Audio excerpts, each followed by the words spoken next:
오늘은 간단하게 한 삼손에 대해서 이야기를 해볼까 해요. 제가 자기 전에는 드라마 바이브를 60분을 타이머를 설정하고 잠을 자거든요. 근데 어제 이제 자면서 들었던 내용이 이제 삼손 이야기인데 예전에 이제 기도를 하면서 그렇게 얘기를 했었어요.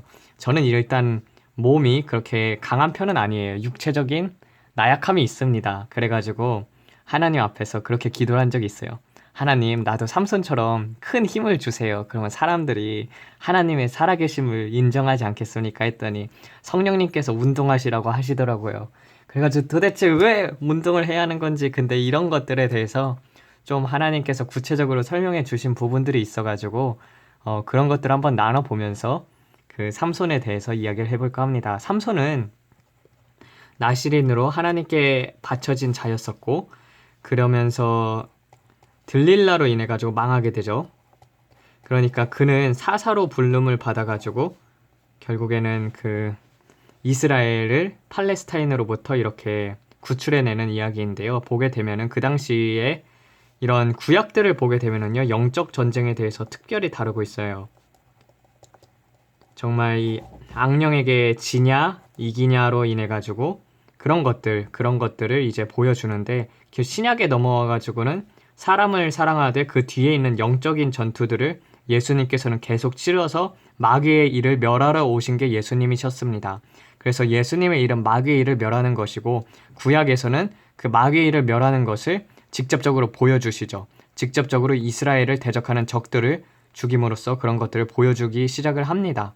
근데 이제 사사기에서 보게 되면은요, 결국에는 사사기에서 삼손은 그 들릴라로 인해서 이게 육신의 정욕이죠. 육신의 정욕.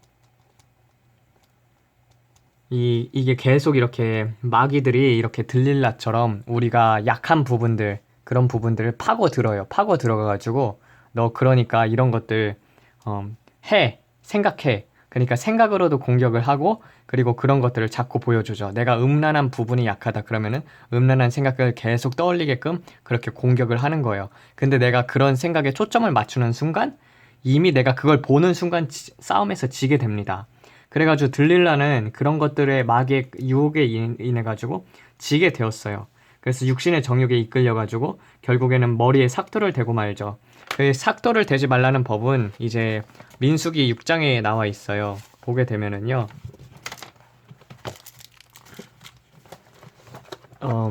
여호와께서 또 모세에게 이르시되 이스라엘 자손에게 고하여 그들에게 이르기를 남자나 여자가 특별한 서원 곧 나시린의 서원을 하여 자신을 구별하여 여호와께 드리려거든 포도주와 독조를 멀리하며 포도주나 초나 독주의 초를 마시지 말고 포도주 즙도 마시지 말며 생포도나 건포도도 먹지 말지니 자신을 구별하는 모든 날 동안에는 포도나무에 솟아는 씨나 껍질이라도 먹지 말고 그가 서원은 하여 구별하는 모든 날 동안은 절대로 그 머리에 삭도를 대지 말 것이니라.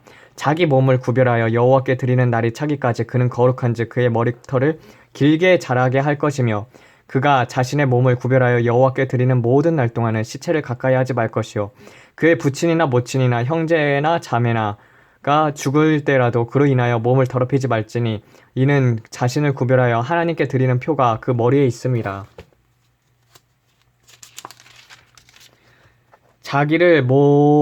자기 몸을 구별하는 모든 날 동에는 그는 여호와께 거룩한 자니라. 누가 갑자기 그 곁에 죽어서 스스로 구별한 자가 머리를 더럽게 하거든 그는 몸을 정결케 하는 날에 머리를 밀지니 곧 7째 날에 밀 것이니 이며 8째 날에는 그는 산비둘기 2마리나 집비둘기 새끼 2마리를 가지고 회막문에 와서 제사장에게 줄 것이요 제사장은 그 하나의 속죄물로 하나를 태움제물로 드려서 그의 시체를 인하여 얻은 죄를 속하고 또 그 당일에 그의 머리를 성결하게 할 것이며, 그는 또 자기 몸을 구별하여 여호와께 드릴 날을 새로 정하고 1년 된 수장을 가져다가 속건제로 드릴지니라. 그러나 자기 몸을 구별할 때에 그 몸을 더럽혔은즉 기간은 무효니라. 나시린의 법은 이러하니라. 자기 몸을 구별한 날이 차면 그 사람을 회방문으로 데려갈 것이요 그가 여호와께 예물을 드리되 태움제물로 1년 된 흠없는 수양 하나와 속죄제물로 1년 된 흠없는 어린 얌양 하나와 화목제물로 흠없는 수양 하나와 누룩 없는 떡 한 광주리와 고운 가루에 기름 섞인 과자와 기름 바르는 누룩 없이 구운 떡과 그 식물 제물과 부음 제물을 드릴 것이요 그래서 이렇게 쭉 나오게 되는데, 그래서 여기서 보게 되면은요, 이렇게 나와 있어요. 자신을 구별하여 하나님께 드리는 표가 그 머리에 있음이라 했거든요. 그런 것처럼 여러분들, 우리 그리스도인들이 정말 하나님만을 사랑하게 된다면은요, 하나님의 인을 받게 돼요. 하나님의 인. 하나님의 인은 이마에 영안이 열리신 분들은 보시겠지만 예수라고 써져 있습니다. 그래서 이 하나님을 인을 받은 사람들은요, 둘 중 하나가 돼요. 휴거가 되든지 순교가 되건지 둘 중 하나가 되게 됩니다. 근데 이제 삼손 같은 경우는 그렇게 이제 하나님 앞에 구별된 사람이었었어요. 나실인으로 인해 가지고 자기를 하나님 앞에 거룩하게 드렸으니까, 그러니까 머리를 자르지 않았던 그런 민수기의 6장의 규례를 그대로 따랐던 사람이죠. 근데 결국에는 들릴라로 인해서 머리에 삭도를 대고 말고 그 다음에 힘을 잃어버립니다.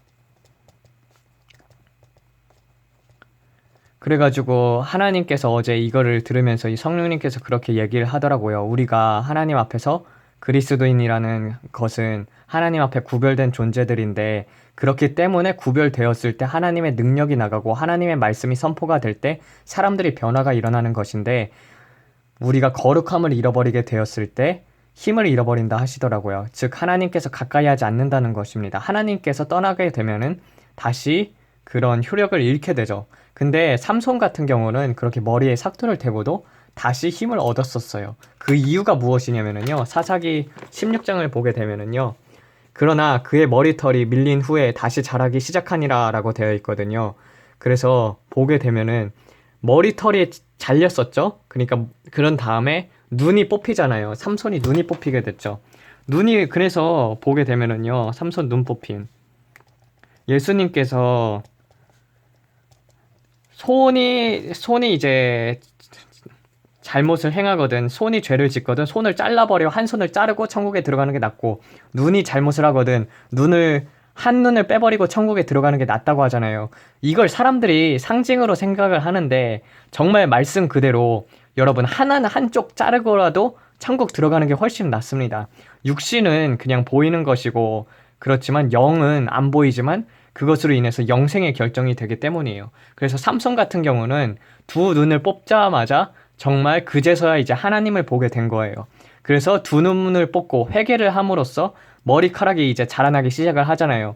다시 하나님 앞에서 거룩하게 받쳐진 것이에요. 그래서 다시 그 머리카락이 자라났던 것처럼 하나님 앞에 다시 구별됨으로 말미암아서 삼손이 마지막에 이렇게 기도를 드리잖아요. 이에 삼손이 여호와께 부르짖어 대주제 여호와여 구하옵나니 나를 기억하옵소서. 하나님이여 구하옵나니 이번만 나를 강하게 하사 블레셋 사람들이 뺀 나의 두 눈에 대한 원수를 단번에 갚게 하옵소서 하고 하여서 이제 기둥 두 개를 뽑죠.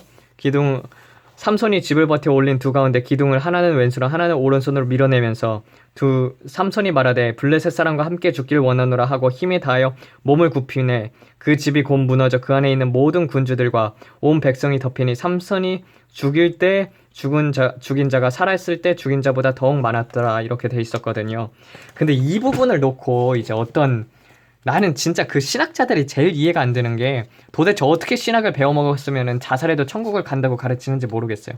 이 부분을 보고 이제 또 자살하면 천국에 갈 수도 있다고 하는 거예요. 삼손은 자살한 게 아니에요. 삼손 같은 경우는 그의 사명 자체가 이 블레셋 사람들로부터 이스라엘을 구원해내는 것이었었고, 그리고 그것이 이제 마지막에 하나님의 뜻이었었어요. 그래서 그 삼손이 그렇게 기도를 할 수 있게 했던 것도 하나님께서 그렇게 인도하신 것이고, 삼손은 자살을 한 게 아니에요. 삼손은 이제 마지막 사명을 다하면서 죽은 것이죠. 전투하다가 죽으면은 그게 자살입니까? 전투를 그런 것처럼 그런 거는 이제 자살에 해당이 안 되죠. 자살이라는 것은 내 생명을 내 마음대로 하겠다는 것이기 때문에 내가 내 생명을 죽이는 것도 살인죄에 해당이 됩니다. 그래서 마지막 때 이렇게 두 눈을 뽑히고 나서는 이제 제대로 하나님을 보게 되고, 그리고 그 다시 하나님 앞에 머리카락이 자람으로써 나실인의 그 규례가 다시 성립이 돼가지고 힘이 생겼던 것이에요. 그런 것처럼 여러분도 구별되는 삶을 살아야 해요. 거룩한 삶을 살지 않는다면 여러분들 아무리 전도를 많이 한다고 해도, 아무리 구제를 많이 한다고 해도 그거 다 헛것입니다. 여러분들이 거룩한 삶을 살면서 그리고 하나님 앞에서 포커스, 하나님 앞에 집중을 하면서 하나님을 사랑하면서 살아갈 때 능력이 나타나는 것이에요. 그 능력은 거룩함으로 말미암아서 주어집니다. 그래서 오늘은 이렇게 간단하게 이런 사사 삼손을 통해서 어제 이제 좀 자면서 이제 성령님께서 계속 이런 것들을 알려주셨었거든요. 그래가지고 그렇게 그냥 전해 봅니다. 하나님 아버지, 오늘은 사사에 대해서 배웠습니다. 아버지, 우리도 그리스도인이라는 것은 하나님 앞에 구별된 자들인데 주님 구별되지 못하고 살아갔던 때들이 너무나도 많습니다. 아버지, 구별되어 살아갈 때 주님의 능력이 나타납니다. 주님의 함께하심이 나타납니다. 주님께서 함께하심으로 말미암아서 만사가 형통하게 됩니다. 주님, 요셉도 마찬가지로 주님께서 함께하셨으므로 그가 형통하였다는 것처럼 주님, 우리가 주님과 함께할 때 그 어떠한 환경 속에서도 기쁨을 찾고 그리고 주님께 영광 돌릴 수 있는 그러한 삶으로 나아갈 수 있습니다. 아버지, 이것을 듣는 모든 자들이 거룩한 삶을 살아가게 하여 주시옵소서. 주님의 말씀은 진리오니 주님의 말씀으로 거룩하게 하옵소서. 이 모든 말씀 우리 주 예수 그리스도 이름 받들어 기도드렸습니다. 아멘.